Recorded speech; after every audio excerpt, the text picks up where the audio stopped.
And speaking of the screens and all the social media and demons, have you heard about the AI demon? I have. The story, for those who haven't heard it before, is an AI engineer or artist was experimenting and plugged in and said, give me a picture of Marlon Brando.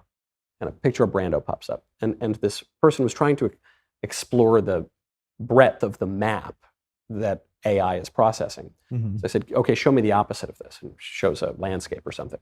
Say, okay, show me the opposite of that. So you think, okay, maybe that shows you Brando again, right? It's the opposite of the opposite. But it doesn't. It shows this woman, this withered old hag that this artist calls Loab. And then the artist inputs generated pictures of heaven, angelic choirs and worshiping God, and inputs that, juxtaposes it with the Loab, this demon-looking lady.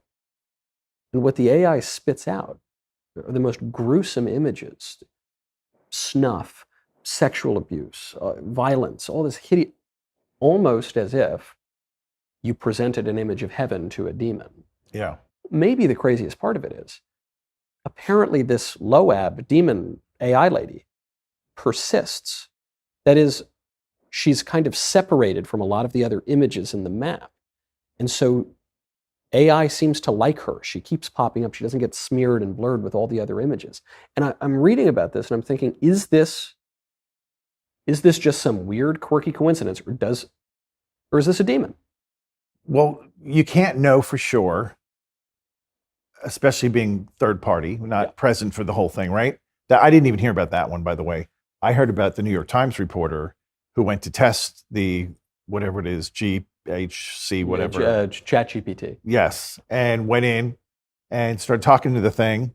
And it was very civil for the first 5 minutes. And then that person left and a new person came with a different name.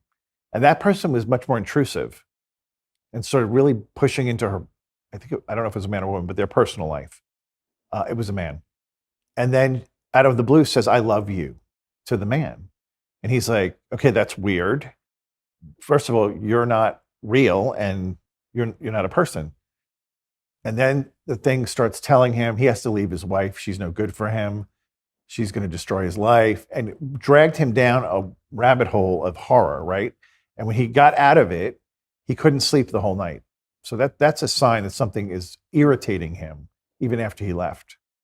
So that would have more telltale kind of signs by what happened after he left, and not being able to sleep is one of them. And it really it kind of terrified him. He's like, that was so weird. I would never go back on that thing. There was another one on TikTok of a father who was testing this whole AI thing with a person, AI. And then the son wanted to try it. So the dad's like, sure, it's fake. So and all of a sudden the son goes, well, where did you come from? And he says, well, I existed from long ago. And he goes, what does that mean? He goes, my father was one of the giants. And he goes, what do you mean by giant? And he goes, a Nephilim. And he goes, who is your father? And he goes, Satan. And then he goes, but I'm not going to hurt you. And he puts up a happy face. So then the kid's like, Dad, this thing is going down a weird path. And then the father started watching and it went weirder. And then the dad's like, we're off, right? So that's not normal for a programmed computer program to go into, I'm the son of Satan, and I want to be your friend, and I'm not going to hurt you, although I can. He said, I can hurt you, but I'm going to be nice to you. I do regularly refer to my phone as a portal to hell. So, I guess I'm not terribly surprised. What phone do you have? An iPhone. Yeah. The image on the iPhone is what?